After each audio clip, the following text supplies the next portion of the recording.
여러분과 함께 또한 사제의 영과 함께 마르코가 전한 거룩한 복음입니다. 주님 영광 받으소서. 그때 예수님께서 제자들과 함께 카이사랴 필리피 근처 마을을 향하여 길을 떠나셨다. 그리고 길에서 제자들에게 사람들이 나를 누구라고 하느냐고 물으셨다. 제자들이 대답하였다. 세례자 요한이라고 합니다. 그러나 어떤 이들은 엘리야라고, 또 어떤 이들은 예언자 가운데 한 분이라고 합니다. 예수님께서 다시 그러면 너희는 나를 누구라고 하느냐 하고 물으시자 베드로가 스승님은 그리스도이십니다 하고 대답하였다. 그러자 예수님께서는 제자들에게 당신에 관하여 아무에게도 말하지 말라고 엄중히 이르셨다.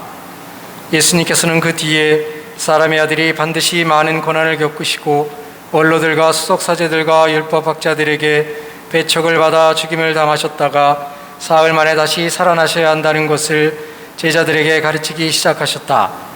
예수님께서는 이 말씀을 명백히 하셨다. 그러자 베드로가 예수님을 꼭 붙들고 반박하기 시작하였다. 그러나 예수님께서는 돌아서서 제자들을 보신 다음 베드로에게 사탄아 내게서 물러가라. 너는 하느님의 일은 생각하지 않고 사람의 일만 생각하는구나 하며 꾸짖으셨다. 예수님께서 제자들과 함께 군중을 가까이 부르시고 그들에게 말씀하시다. 누구든지 내 뒤를 따르려면 자신을 버리고 제 십자가를 지고 나를 따라야 한다. 정녕 자기 목숨을 구하려는 사람은 목숨을 잃을 것이고 나와 복음 때문에 목숨을 잃는 사람은 목숨을 구할 것이다. 주님의 말씀입니다. 그리스도님 찬미합니다. 참 예수님, 날씨가 참 좋죠. 이 좋은 거를 좀 느끼고 사세요. 느끼고 살려면 좀 하늘도 좀 보고 이렇게 좋은 날을 하느님께서 주셨구나라는 감사의 마음을 가지면 가질수록 이 가을의 아름다움을 더 깊게 느낄 수 있지 않을까 하는 생각을 합니다. 어제나 오늘이나 내일이나 똑같아 라고 생각하면 이 아름다움을 우리가 놓칠 수 있기 때문에 작은 시간이라도 이렇게 하늘을 보면서 또 가끔은 제 생각나면 제 얼굴 생각하시면서 하루하루 보내시면 좋겠습니다. 우리 현 교황님께서 교황으로 선출되신 지 그래도 꽤 시간이 지났는데 아직도 그분에 대한 인기는 계속 유지가 되는 것 같아요. 저도 개인적으로 우리 현 교황님을 정말 사랑하고 존경하고 있습니다. 그래서 저도 교황이 좀 되고 싶은데 능력이 조금 부족해서 하여튼 농담이고요. 어쨌든 그래서 그분을 이렇게 존경하는 이유는 아마 그분의 어떤 특별한 삶이 저에게 이렇게 강하게 인상으로 자리하기 때문에 제가 좋아하는 것이 아닌가 하는 생각을 합니다. 여러분들 잘 아시는 것처럼 우리 교황님께서는 교황으로 선출되신 이후에 교황님이 살아야 되는 교황 거처에 머물지 않으시고 손님들이 오면은 머무는 그 막달레나 집이라는 곳에 지금도 거주하고 계신다는 거죠. 왜냐하면 내가 이렇게 너무 좋은데 살 수 없어라는 것 때문에 유숙자들이 머무는 곳에 머물고 계시다는 거. 그리고 또 그분은 이제 때 되면 이제 노석주들을 불러가지고 같이 식사도 하시고 또 우리나라에 오셨을 때도 우리 교황님께서 나는 대형차는 안 되니까 중형차 마련해라 그래가지고 그때 우리나라에 사셨던 차가 뭔지 아세요? 소울. 제 차보다 조금 좋아 보이긴 하지만 어쨌든 그분의 그런 청빈한 모습이 이렇게 드러나는 거죠. 그리고 또 그분이 이렇게 인상적인 것은 이렇게 사람들을 만날 때 전임 교황님과는 다른 어떤 모습. 그래서 전임 교황님들이나 국가의 이렇게 원수들은 방탄차를 타고 그러는데 그분은 방탄차도 안 타고 직접 사람들에게 다가가가지고 이렇게 안수도 주고 또 어린아이를 이렇게 축복도 해주시는 그런 모습들이 참 대단하신 것 같아요. 특히나 이제 우리가 잘 알고 있는 것처럼 마피아의 본산지 그러면 시칠리아 섬이라고 하잖아요.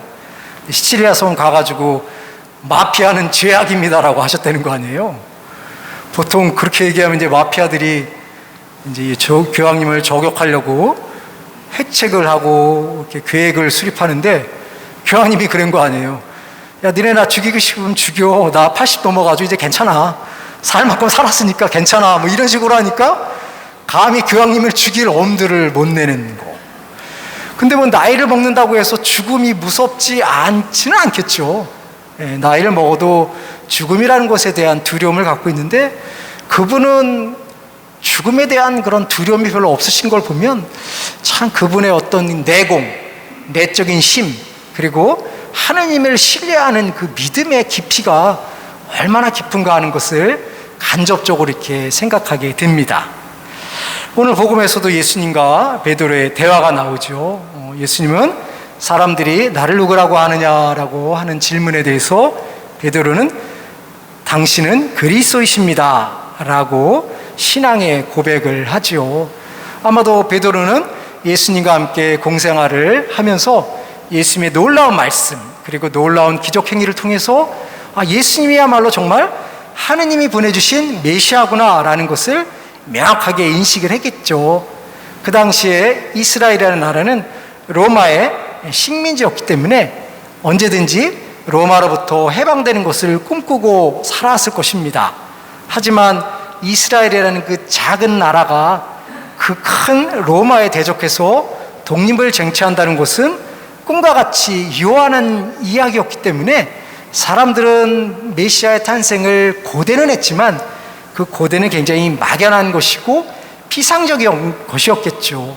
하지만 베드로 사도는 예수님의 그 놀라운 기적행위와 이적행위를 통해서 예수님이 정말 이스라엘을 구원해 줄 꿀 메시아, 그리고 특별히 그 메시아라는 것은 전쟁을 통해서 무력을 통해서 로마를 꺾을 존재라는 것을 깊이 생각을 하고 있었기 때문에 베드로는 자기 나름대로 예수님을 그리스도라고 고백을 하면서 그 그리스도의 역할은 무력을 통해서 세상을 바꾸는 존재로서 생각을 했던 것이죠.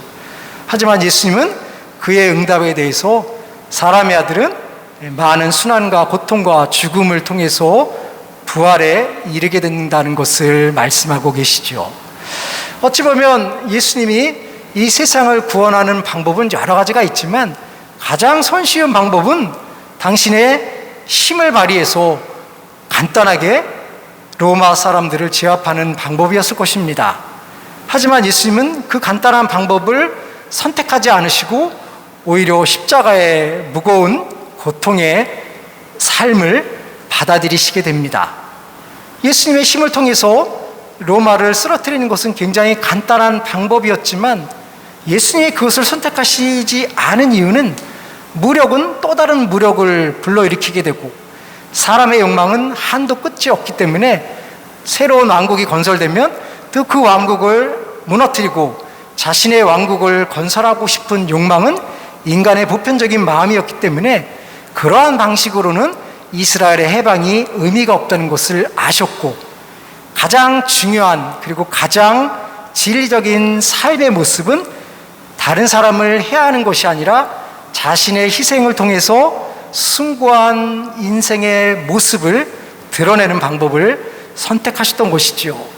그래서 십자가의 어리석음이 분명히 있지만 그 어리석음은 누구를 분노케 하거나 사람들의 마음을 불편하게 하는 것이 아니라 오히려 그 십자가를 통해서 인간의 삶의 숭고함이 아주 극명하게 드러남을 통해서 예수님은 세상의 변혁을 완성하셨습니다.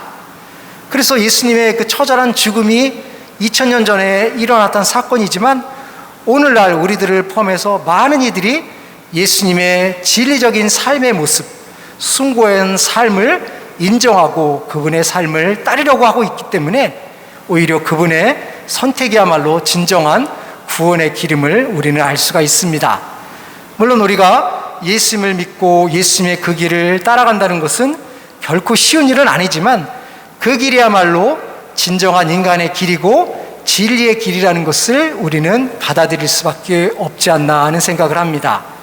그래서 우리의 이권을, 우리의 주장을 드러내기 위해서 자신의 욕망을 충족시키기 위해서 무언가를 하기보다는 예수님과 같은 자기 희생적인 삶을 통해서 우리의 삶을 완성해 나갈 때 비로소 우리는 참다운 그리스도인으로서의 삶을 살아갈 수 있지 않을까 하는 생각을 합니다.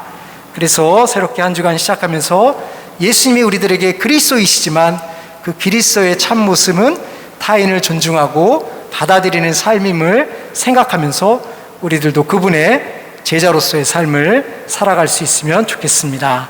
잠시 눈을 감고 우리가 어떻게 참 스승이신 예수님의 길을 따라갈 수 있을까 생각해 보겠습니다.